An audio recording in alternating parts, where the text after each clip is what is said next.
ما أريد من هذا الشعب إلا أن يزيد في الحمد والشكر إلى الله عز وجل، ويزيد من محبة الوطن،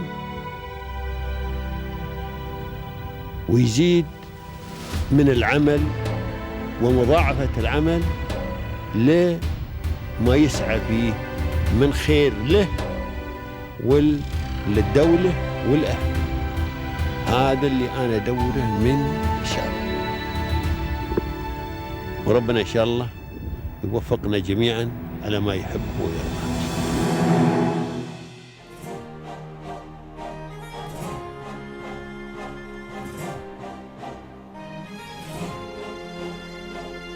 With more than 35 years in the industry and over 15 years of senior management experience with leading insurance brokers, Ms. Rameeta Sethi has served in a variety of roles throughout her career. And today, she is the founder of Indemnity Insurance Brokers. So stay tuned to know more details about her successful story.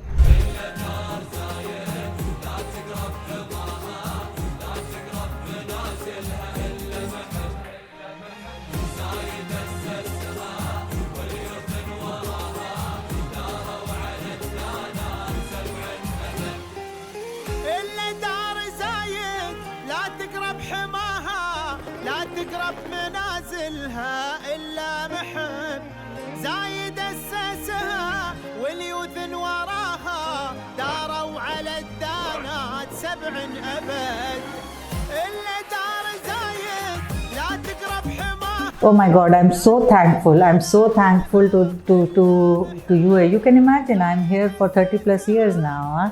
This is my home.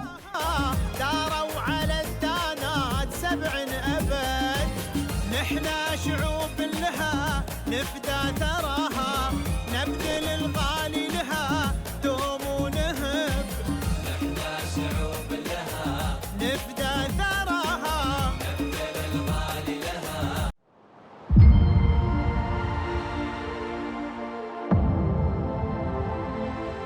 Welcome everyone to your favorite program, Pearls of Union. Our inspiring guests have moved from the darkness of challenges to the light of success. Our inspiring guests have set a title for success and ambition. And our special guest for today is Ms. Rameeta Sethi, and she is the founder of Indemnity Insurance Brokers, LLC. Welcome, Ms. Thank you, Rema. Thank you for having me on your show. Yeah, thank you so much. Well, I'm so pleased to meet you today. Same here. Thank you. So please, Miss, in the beginning, can you introduce yourself to everyone? Tell us about your professional experiences and your educational background as well. So I started my insurance journey in '88. It might be like a lifetime for you.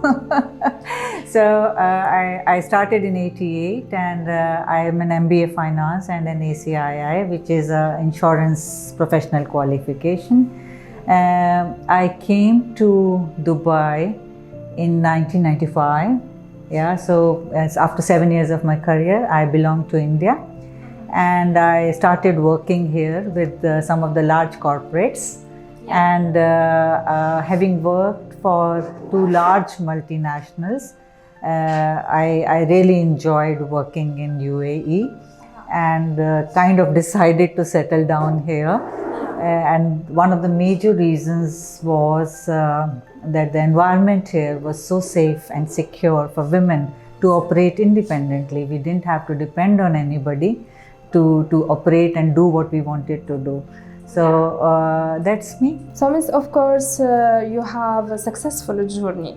Was it an easy journey or a difficult journey? See, they say, you know, when a tree grows, you know, when you see something above ground, there are deep roots under it, you know, which people don't see. So there is always hard work and perseverance and tolerance, and a lot of things go into making a successful journey. So like anybody else, I also had my share of challenges. My industry was very male dominated when I entered the industry. I'm talking about so many years back, you know, almost 30 years back I landed in this country. So to break that glass ceiling and to be able to reach the CEO and C-suite positions. It wasn't easy, but I always had very good mentors and very good associates and very good subordinates to support me in that journey. So yeah, it was good. Yeah, so who have supported you along the way? So I would be failing if I didn't take the name of one gentleman who really brought me out of my shell of a conservative Indian girl. And he saw the potential in me and said, go and do this, That was Mark Slater, my boss in one of the multinational insurance broking companies. And he would delegate, empower, and leave the decision making to us. So you would virtually independently work as if you're running your own business. So that gave me confidence and sort of a push. And also another thing which we learned on the way was, because this was a multicultural society, you inculcate a lot of tolerance, because the do's of one kind of people are the don'ts of another. So you stop judging anybody and you accept people as they are and move on and take the team with you.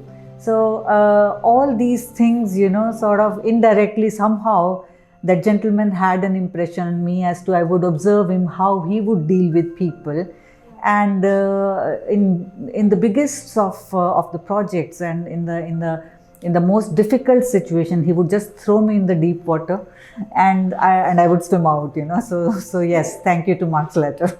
So he supported you to make your own business, to have your own business. No, not really. So this was, my personality developed as an entrepreneur under him. I was working in a large multinational company that time.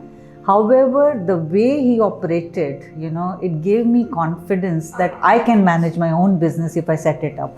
So that's kind of seeds were sown there. So you decided to start your own business. Yes. Yeah. What Yes. inspired you to make your own company? So what happened was, as any listed company would have guidelines, yeah, because shareholders are sitting so far away. Somebody sitting in New York, somebody sitting where. So they want us to follow a set of rules. There's a box given to you to operate under, because otherwise they cannot control, from such long distance as to what you're doing, how you're doing. And, after working for MNCs for close to 16, 17 years, I worked for MNCs in the C-suite positions. And I started feeling that, I cannot fit in a box. I wanted to experiment and do things differently. Your large corporates, I'll say, it's not like if I become a large corporate, probably I will also be like this. But those large corporates, they become very number driven, very process driven, very budgets driven. And they forget that why this business is there. It is because of the clients.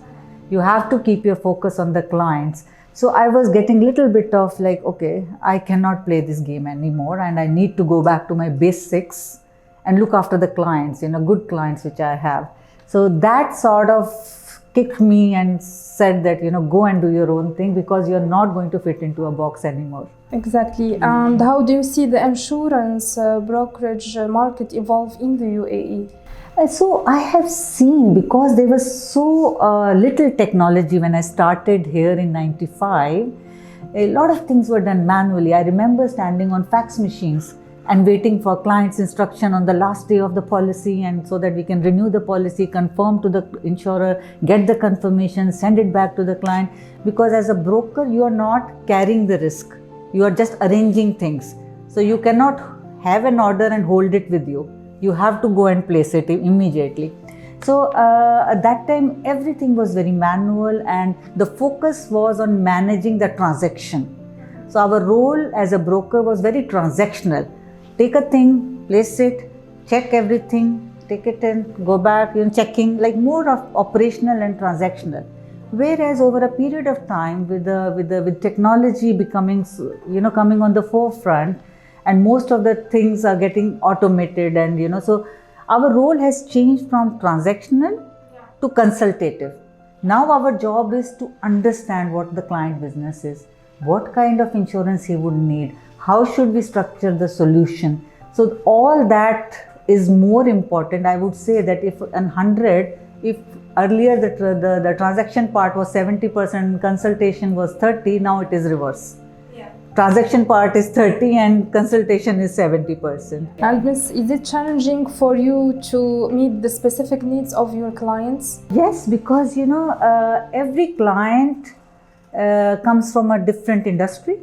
Like somebody has an aluminium smelter, yeah. Somebody has retail outlets, yeah. Somebody is into fishery, yeah. Somebody has properties, So every industry has its own challenges. When I meet a new client, because of the experience, the background of the client, and in this industry he would be facing. But again, each individual client sees his business differently. He has his own business format. So, you have to ask and let him speak as to what keeps you awake. What are the risks because of which you cannot sleep in the night? So start from there, develop understanding of his risk appetite, yeah, his industry challenges, his environment challenges, the geography he operates in, what are the political challenges there. Keeping all that in mind, then you design a program and go and place it. Now, Miss, talking about the importance of technology, how do technology and innovation impact your company's operations? First of all, our entire process end to end is digitized, yeah. So you start from the prospecting stage and going up to the placement. Having said that, I am a corporate insurance broker, which means I am specialized in insuring corporates, companies, so mid-size and large corporates. Technology has been very beneficial to the retailers, the people who are doing individual insurances like your car insurance, your householder insurance, because that does not have that kind of challenges as I was explaining to you earlier, that what kind of industry you are from, what is your risk and all. So that is simple, and it can be pre-programmed, and you can go to a portal and buy that insurance. So the technology has helped more individual and SME insurances. It is happening in large corporates also. A lot of things have been incorporated there, but not to the extent as it's helping SMEs and individuals. So there is still a scope for human judgment in the whole of risk modeling and things like that, your own personal experience, what you have seen. Having said that, again, the artificial intelligence coming in now. Once the data has been digitized, everything, the previous models, the previous claims experience, the geographies and various, sort of risk modules, once they are integrated into an AI tool, then the need for technical know-how will reduce. Then what you will have is the skill which will survive and which will be important to have is human touch. Yeah, how you perceive a person, and how you handle people, that will become more important than the technical know-how, which will be dependent on AI eventually. And how do you ensure that your company stays ahead of the competition? We always keep meeting with startups, IT startups, which come to us with various ideas, and they tell us that do you want to integrate this with this module, with this. So wherever we see that, okay, how much it is costing and what kind of work it will, it will help us with.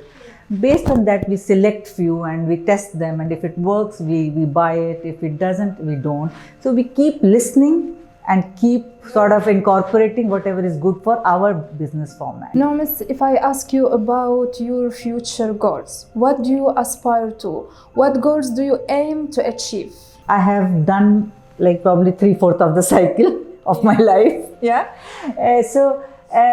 The idea of setting it up was to set up a platform where like-minded people can come and do business. It was, the money was not driving me that much as was the work satisfaction. That, people who come here should be happy and they should work properly, and they should come with the zeal that I want to do it, not that I am telling them to do it, that's why they should do it. So having created that platform, I want to grow it as and when the opportunities come. I don't believe in this kind of growth. I believe in this kind of growth, because that is more sustainable. Luckily, Dubai's economic environment or UAE's economic environment is helping us anyway. Yeah, it is pushing us to grow. Yeah, so once we attain that, the idea is for me to leave the organization with a legacy behind.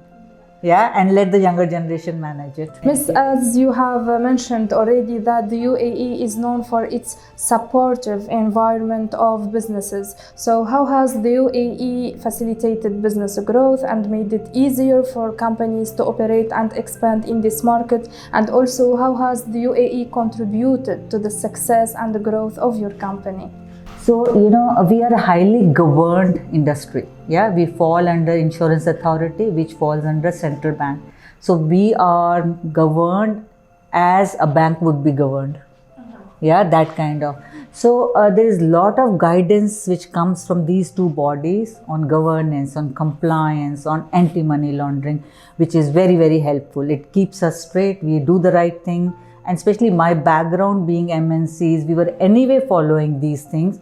But the guidelines which come to us remind us every day to do the thing, So that is a big plus here, because the regulatory bodies are very active. And on top of that, the growth of Dubai, what we have seen, I have seen many, like I have seen the 2005 dip, yeah, when it happened, but its resilience is amazing. The way things were handled in COVID, the businesses like mine, which is not a very big business, survived. We didn't make losses because of how the government managed the whole situation for us. Even the private people, because the government is talking that language. So the people who are like big businesses and all, they also followed the same ethics. And it sort of came down to us also, which helped us, We were not pushed to pay more or do this or do. Taxes, were not that heavy. There were some financial requirements somewhere we were supposed to do. Those got reduced. Rents were eased out. So, like it really supported us at that time, and we survived. So, safe environment, growing environment, governed environment, compliant environment. All this, I cannot provide. The UAE is providing that, which is helping us thrive, Yeah, and also supporting women. Yes, that's what I say, safe. Safety is very important, very, very important. I can pick up the car in the middle of the night, 2 o'clock, 2:30 and go anywhere. I never feel that, I'm going alone and doing this or doing that, never. Any government department, I walk with confidence. I have never felt that I cannot go there, what will they say, and especially I'm not Muslim. And still I don't feel anything, I feel that this is home for me. So Miss, after your faithful journey and rich experiences, you made your success story. So the word of success is not strange to you. How can you define success? See, success is not all about money. Success is about, first you have to be happy, yeah? Make people around you happy. Anybody coming in your circle should be happy. If they are miserable, you are not successful, yeah? Third and more important is that when you leave the room, when you leave whatever you are in, people should talk good things about you, yeah? So the legacy you leave is your success, So that is what I feel. It's not all about money. Money is important to create an infrastructure and sort of grow. Yeah. But ultimately, creating employment, creating value add for the customer, helping your insurance company as partners to do business, facilitating business for them. So all that put together is success for me. Now, Miss, lots of people from audience, they are a new generation and they see from your story something special inspired them. So what is your advice to the new generation? So my advice to the new generation is that work hard and hold on to your integrity. Don't take a shortcut. Don't take a shortcut. Work very hard when you are young. Because you have the energy, you can do it. So continue to do that, but don't lose your path of integrity and sincerity. And look after people who are around you, because these are the people who are going to support you in your journey. So ultimately you will reach there. If I have reached, anybody can reach. The UAE has for sure contributed to your success story. So what is your appreciation message you would like to convey through our episode to the UAE and its rulers? Oh my God, I'm so thankful. I'm so thankful to UAE. You can imagine, I'm here for 30 plus years now. This is my home. My children are settled here. I am settled here.